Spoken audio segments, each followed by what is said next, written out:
My entitled daughter threw a tantrum over her new convertible. My wife backed her up and blamed me, and they treated me like garbage for trying to set boundaries with them. So I packed my bags and taught them both what real loss feels like. When my daughter Chloe was a teenager, I was desperate to buy her love. It's what my own dad did with me, so I always thought that's just how you showed your kid you loved them. But looking back now, I was turning her entitled and spoiled. It started small. A new phone here, designer heels there, nothing too crazy. My wife Vanessa used to be my partner in all this. She supported me spoiling Chloe, but somewhere along the way, she switched sides. They would team up on me about things like paying for a new trip with her friends or a doubled weekly allowance. I didn't realize how bad it had gotten until Chloe's 16th birthday. Vanessa and I spent weeks planning it. We bought her a brand new red convertible, the kind of car most kids would dream about. We kept it hidden at my brother's place and even bought a big gold bow to stick on the hood. I thought she was going to cry when she saw it. Instead, the second we walked her outside and she realized it wasn't my car sitting in the driveway, her whole face dropped. She didn't even try to hide it. She crossed her arms and said loud enough for all the neighbors to hear, "This is so basic. I said I wanted Dad's car." The red convertible just sat there in the driveway, gleaming in the sun, while Chloe stormed back inside. I remember feeling this pit open up in my stomach. I didn't even know what to say. I looked at Vanessa, expecting her to help me talk some sense into her, but instead, she just gave me this tired look, like I was the one being unreasonable, and followed Chloe into the house. That night, Vanessa cornered me in the kitchen. Her arms were crossed, and she had that look like she was dealing with a stubborn child. She told me I needed to stop being selfish, that it was just a car and I could easily replace it. She said, "Why do you always have to make things difficult? She's your daughter. You should want her to be happy." I tried to explain that my car wasn't just some thing to me. It was the first major thing I ever bought after working my butt off through college. It meant something. Vanessa just rolled her eyes and said, maybe if I really loved Chloe, I would show it. Then she walked away. The next week was hell. Chloe barely spoke to me unless it was to ask for something. Vanessa was cold too, like I had personally betrayed them both. The red convertible sat untouched in the driveway like this giant reminder that no matter how much I gave them, it was never going to be enough. I spent more time at work, just to avoid going home. My buddy Greg noticed something was off and pulled me aside one day. I told him the short version, and he just shook his head and said, "Man, what lesson are you teaching her if you give in?" That hit me harder than anything anyone had said. The final straw came a few days later. I came home late after a long meeting. I walked through the front door and immediately knew something was wrong. My sedan was not parked straight in the driveway like it always was. It was crooked and way closer to the bushes. My heart started pounding before I even got close. When I did, I saw it. A long, ugly scratch down the side of the passenger door. I rushed inside and found Chloe sitting on the couch like nothing had happened. I asked her what happened. She didn't even flinch. She just shrugged and said, "Well, if you weren't being such a jerk about it, I wouldn't have had to take it myself." I was so stunned I could barely get the words out. I looked at Vanessa thinking she would at least be upset about the damage, but she just defended Chloe. She said, "It's just a stupid car. Why do you care more about that than the fact your daughter ended up okay?" I swear something inside me just snapped. My hands were shaking. My chest hurt. I told them both to sit down because we were going to have a real conversation whether they wanted to or not. I told them about what that car meant to me, and when I did, Chloe looked away like she couldn't meet my eyes. Vanessa just stood there frozen like she had finally realized what she had become part of. I told them that somewhere along the way, we had lost what mattered, that Chloe had turned into someone who measured love in gifts instead of moments, and it was our fault for letting it happen. I said I needed time to figure out if we could ever fix it. I packed a bag and told them I was going to stay with my mother for a while. Before I left, I walked over to Chloe. I handed her the keys to the red convertible and I said, "You have two choices. You can appreciate what you have, or you can keep chasing what you don't. Only one of those will make you happy." Then I walked out. The drive to my mom's place was a blur. I kept replaying the events of the last few hours, days, years in my head. How had we gotten here? When exactly had I lost control of my family? Was it the first smartphone? The first time I gave in to a tantrum? Or was it even earlier, when I decided that being a good father meant compensating for my own dad's emotional distance with material things? My mom was surprised to see me, but she didn't ask too many questions when she saw my face. She just made up the guest room and told me I could stay as long as I needed. That night, I lay awake staring at the ceiling, wondering if I'd done the right thing by walking out. What if this just made everything worse? What if Chloe saw this as another reason to resent me? What if Vanessa decided this was the final straw for our marriage? I must have fallen asleep eventually because I woke up to the smell of coffee and bacon. My mom was in the kitchen making breakfast like it was any other day. She set a plate in front of me without comment, then sat down across from me with her own. "So," she said after a few minutes of silence, "want to tell me what happened?" I gave her the condensed version, leaving out some of the uglier details. When I finished, she nodded slowly. "Your father would have just given her the car," she said. That hit me like a punch to the gut. "Is that what you think I should have done?" She shook her head. "Number, I think you're finally breaking the cycle. It's about time." I spent the next few days going through the motions. I went to work, came back to my mom's, ate dinner, went to bed, rinse and repeat. Vanessa texted a few times, but it was all practical stuff. Bills that needed paying, mail that had arrived. Nothing about us or Chloe or when I was coming home. On the fourth day, Michael invited me out for drinks after work. We ended up at this dive bar a few blocks from the office. The kind of place with peanut shells on the floor and sports memorabilia covering every inch of wall space. "How's the situation at home?" he asked after we'd ordered our beers. I shrugged. "I wouldn't know. I'm staying at my mom's." Michael's eyebrows shot up. "Seriously? You moved out?" "Just temporarily," I said, though I wasn't sure if that was true. I needed some space to think. "And what have you been thinking?" I took a long sip of my beer. "That I've been a complete idiot for years. That I've turned my daughter into someone I don't recognize. That my wife and I are basically strangers at this point." Michael nodded. "That's a good start. Recognizing the problem is half the battle. What's the other half?" "Fixing it," he said simply. "And that's the hard part." He was right, of course. Identifying where I'd gone wrong was one thing. Figuring out how to make it right was something else entirely. I couldn't just snap my fingers and undo years of bad parenting. I couldn't expect Chloe to suddenly become grateful and grounded after a lifetime of excess. And I couldn't blame Vanessa for the role she'd played without acknowledging my own. The next morning, I woke up to a text from Vanessa. "We need to talk. Can you come by the house tonight?" My stomach clenched. Was this it? Was she going to ask for a divorce? Had she and Chloe decided they were better off without me? I texted back a simple yes and spent the rest of the day in a fog of anxiety. When I pulled into the driveway that evening, I noticed two things immediately. First, my sedan was gone. Second, so was the red convertible. In their place was Vanessa's practical SUV. I walked up to the front door with a sense of dread, wondering what other changes I'd find inside. Vanessa answered on the first knock. She looked different somehow. Her hair was pulled back in a simple ponytail, and she wasn't wearing any makeup. She stepped aside to let me in without a word. The house was quiet, too quiet. "Where's Chloe?" I asked. "At Madison's," Vanessa said. "I thought we should talk alone first." She led me to the kitchen table where 2 cups of coffee were already waiting. We sat across from each other like strangers on a first date, both unsure how to begin. "I sold the convertible," she said finally, "and I used the money to fix your car. It's at the shop now. Should be ready tomorrow." I blinked in surprise. "You sold it? Just like that?" She nodded. "You were right. About all of it. We've been terrible parents. I hadn't expected this. I'd prepared myself for anger, for blame, for a fight, not for agreement." "We?" "Yes, we," she said firmly. "I've been just as bad as you. Worse, maybe, because I saw what was happening and didn't stop it. I enabled it." I took a sip of my coffee to buy myself time to process this. "What changed?" Vanessa looked down at her hands. "After you left, Chloe and I had a big fight. She wanted me to call you and convince you to come back and apologize. When I refused, she stormed out and stayed at Madison's for 2 days. Jesus," I muttered. "Yeah, and while she was gone, I had a lot of time to think. About us, about her, about how we got here." She looked up at me, her eyes shining with unshed tears. "I'm sorry, James. I'm so sorry for everything." I reached across the table and took her hand. "Me too." We talked for hours that night. Really talked, in a way we hadn't in years. About our marriage, our parenting, our fears and hopes for Chloe. We agreed that things needed to change dramatically, but we also acknowledged that it wouldn't be easy. Chloe wouldn't suddenly transform into a grateful, well-adjusted teenager overnight. We had years of damage to undo. "So what's the plan?" I asked as the conversation wound down. Vanessa squeezed my hand. "First, you come home. We need to present a united front. Then we set some ground rules for Chloe. Real consequences, real responsibilities." I nodded. "And what about us?" "We work on us too," she said. "Maybe some counseling. We've both lost sight of what matters." I moved back in that night. We agreed to talk to Chloe together the next day. I was nervous about it, expecting another blow-up, another round of accusations and tears, but I also felt something I hadn't felt in a long time. Hope. Chloe came home from Madison's the next afternoon. She walked through the door and froze when she saw me sitting at the kitchen table with Vanessa. Her eyes darted between us, clearly trying to read the situation. "Sit down, Chloe," Vanessa said. "We need to talk." Chloe slumped into a chair, already on the defensive. "If this is about the car, Mom already told me she sold it." "It's about more than the car," I said. "It's about our family and how we've been living." We laid it all out for her. The new rules, the expectations, the consequences. No more excessive gifts, no more unlimited spending. She would get a part-time job to pay for extras. She would contribute to household chores. She would show respect to both of us. "This is so unfair," she said, but there was less conviction in her voice than I expected. "Life isn't fair," I told her. "The sooner you learn that, the better off you'll be." She looked at Vanessa, clearly hoping for an ally, but Vanessa just nodded in agreement with me. "Your father and I are on the same page about this, Chloe. Things are going to be different from now on." Chloe crossed her arms and glared at us both. "Fine, whatever. Can I go now?" We let her go, knowing this was just the beginning of what would likely be a long and difficult process. As soon as she was out of earshot, Vanessa turned to me with a worried expression. "Do you think this will work?" I shrugged. "I don't know, but we have to try." The next few weeks were rough. to put it mildly. Chloe tested every boundary we set. She forgot to do her chores. She came home late. She complained constantly about how unfair we were being and how none of her friends had parents like us. But we held firm. When she missed curfew, she lost her phone for a day. When she skipped chores, she lost TV privileges. It was exhausting, and there were moments when I was tempted to give in just for some peace. But every time I felt myself weakening, I remembered the scratch on my car and what it represented. Slowly, almost imperceptibly at first, things began to change. Chloe stopped fighting us on every little thing. She started doing her chores without being reminded. She even applied for a job at the local ice cream shop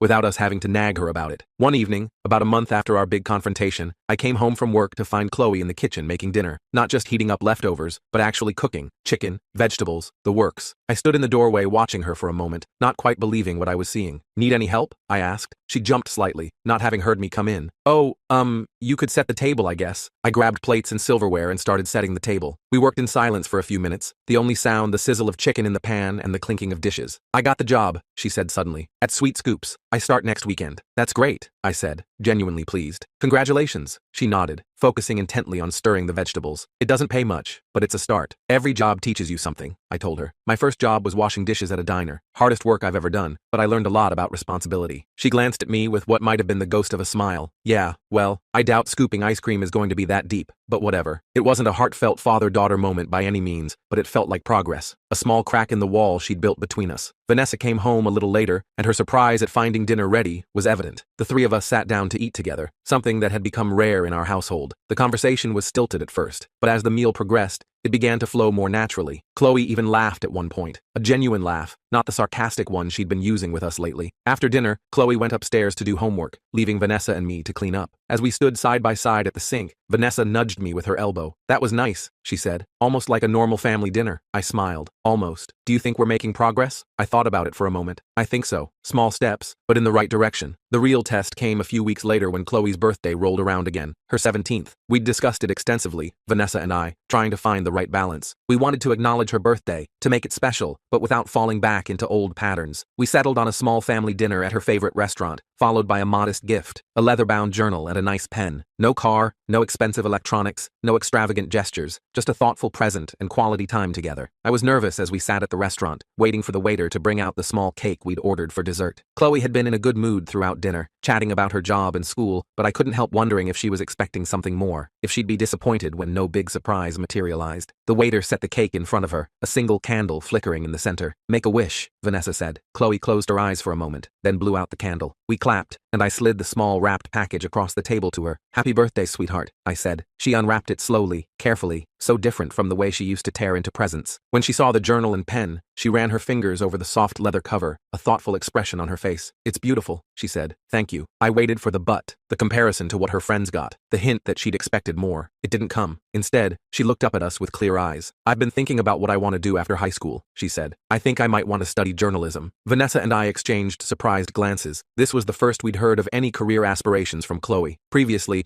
her future plans had been vague at best, centered mostly around travel and shopping. That's great, I said. Any particular reason? She shrugged, still running her fingers over the journal. I like writing, and I'm good at asking questions, figuring things out. A small smile played at her lips. Plus, Madison's dad is a journalist. He took us to his office last week. It seemed cool. I felt a twinge of the old jealousy at the mention of Madison's dad, but I pushed it aside. This wasn't about competition. This was about Chloe finding her own path. Well, I think you'd be great at it, I said sincerely. The rest of the evening passed pleasantly. As we drove home, Chloe in the back seat, I caught Vanessa's eye and saw my own cautious optimism reflected there. It wasn't a complete transformation. Chloe still had her moments of attitude and entitlement, but something fundamental had shifted. When we got home, Chloe surprised us both by giving us each a quick hug before heading upstairs. As soon as she was gone, Vanessa turned to me with wide eyes. Did that just happen? She whispered. I nodded, equally stunned. I think our daughter just hugged us voluntarily. We laughed, the sound filling our kitchen with a warmth that had been missing for too long. It wasn't perfect, but it was progress. Real, tangible progress. The next morning, I found a note on the kitchen counter next to the coffee pot. In Chloe's handwriting, it simply said, "Thanks for dinner, and for not giving up on me." I stood there for a long time, just staring at those words. They weren't an apology for years of entitled behavior. They weren't a promise to be perfect from now on, but they were an acknowledgement, a recognition that something had been wrong, and was now, slowly, being made right. I folded the note and put it in my wallet, a small token of hope to carry with me. The road ahead would still be challenging. We had years of bad habits to overcome,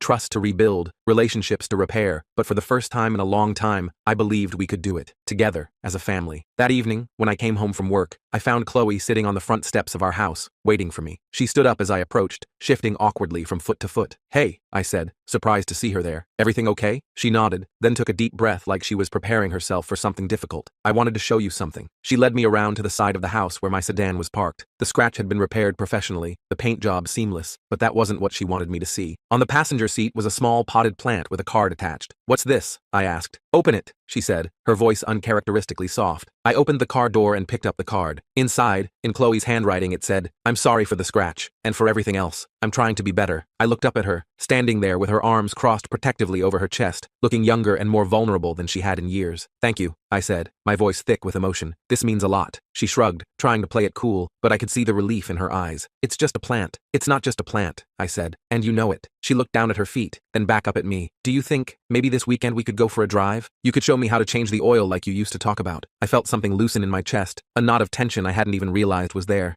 "I'd like that," I said. "I'd like that a lot." As we walked back to the house together, not touching but closer than we'd been in years, I thought about the journey we'd been on, the mistakes, the pain, the slow path to healing. It wasn't over yet. We still had work to do, all of us. But for the first time, I felt like we were all walking in the same direction. That night, as Vanessa and I got ready for bed, I told her about the plant and the note, about Chloe's request to learn about car maintenance. "It's a start," Vanessa said, leaning her head against my shoulder. "A real start." I put my arm around her, pulling her close. "Yes," I agreed, "it is." And in that moment, I realized something profound. The journey to rebuild our family wasn't about grand gestures or dramatic confrontations. It was about these small moments of connection, the shared meals, the honest conversations, the tentative steps toward understanding. Each one a tiny bridge spanning the gulf that had grown between us over the years. The next weekend, Chloe and I spent Saturday morning in the driveway, me showing her how to check the oil, change a tire, and perform basic maintenance on the car. She listened attentively, asked questions, and even laughed when I got grease on my face. It reminded me of when she was little, when she used to follow me around the house, eager to learn whatever I was doing, before the phones and the shopping malls and the endless pursuit of more. As we worked together under the hood of my sedan, I caught glimpses of the daughter I'd almost lost, curious, engaged, present, and I caught glimpses of the father I wanted to be, patient, knowledgeable, there, really there, not just physically, but emotionally. It wasn't perfect. We still had our moments of tension and misunderstanding, but we were trying, all three of us, and for now, that was enough. That night, I couldn't stop thinking about the car maintenance session with Chloe. It felt like we'd finally broken through some invisible barrier, not completely, but enough to see each other again. I mentioned it to Vanessa as we got ready for bed. "It's weird," I said, pulling on my pajama pants. "For a couple hours today, it almost felt like I had my daughter back." Vanessa smiled. "I noticed. She actually talked about it at dinner while you were taking that work call. Said you didn't treat her like an idiot even when she couldn't figure out how to use the jack." "Really?" I felt a warm feeling spread through my chest. "She said that?" "Yep. Don't make a big deal about it though. You know how she gets when we point out she's being nice." I laughed. "Yeah, I know." Over the next few weeks, things kept improving in small ways. Chloe started working more shifts at Sweet Scoops, and I noticed she wasn't asking for money as often. One night I drove by the ice cream shop on my way home from a late meeting and saw her through the window, laughing with customers, looking genuinely happy. I almost went in but decided against it. Better to give her space to be her own person. At home, the atmosphere was different too. Less tension, more actual conversations. Vanessa and I started having date nights again. Nothing fancy, just dinner or a movie, but it felt good to reconnect. We talked about things other than Chloe or bills or house repairs. I remembered why I'd fallen for her in the first place. About a month after our driveway car lesson, I came home to find Chloe sitting at the kitchen table surrounded by college brochures. She looked up when I walked in, almost embarrassed. "Mom picked these up from the guidance counselor," she explained quickly. "I'm just looking." I tried to act casual. "Find anything interesting?" She shrugged. "Maybe. This one has a good journalism program." She pushed a brochure toward me. "State University, about 2 hours away. Not too expensive. Decent reputation. Want me to take a look with you?" I asked, keeping my voice neutral. She hesitated, then nodded. "Yeah, okay." I sat down next to her, and we went through the brochures together. She had questions about financial aid, dorms, class sizes, practical stuff I hadn't expected her to think about. I answered what I could and admitted when I didn't know. "We should probably visit some of these places," I suggested. "Get a feel for the campuses." "That would be cool," she said, then added quickly, "If you guys have time, we'll make time." I promised. Later that week, I mentioned the college brochures to Michael during our lunch break. He seemed impressed. Sounds like things are really turning around, he said, unwrapping his sandwich. Slowly, I agreed. There are still rough patches. Yesterday she got mad because we wouldn't let her go to some concert 3 hours away on a school night. Michael laughed. That's just normal teenage stuff though, not entitled princess stuff. He was right. The battles we were having now were typical parent-teen conflicts, not the extreme behavior from before. It was actually kind of refreshing to argue about normal things like curfews, instead of why we wouldn't buy her a third pair of $300 shoes that month. The real test came when Madison's birthday rolled around. Madison's parents were throwing her this elaborate party at some fancy restaurant downtown. In the past, Chloe would have demanded an expensive gift to bring, plus a new outfit for herself. This time, she just asked for a ride and some money for a present. How much were you thinking? I asked, bracing myself. Maybe $40? We're all chipping in to get her concert tickets. I tried not to look too shocked. That sounds reasonable. The night of the party, I drove her downtown. As we pulled up to the restaurant, I noticed her fidgeting with her purse. Everything okay? I asked. She nodded, then hesitated. It's just, Madison's parents got her a car. Like, a really nice one. My stomach tightened. Here it comes, I thought. And? I prompted when she didn't continue. She shrugged. Nothing. It's cool for her. I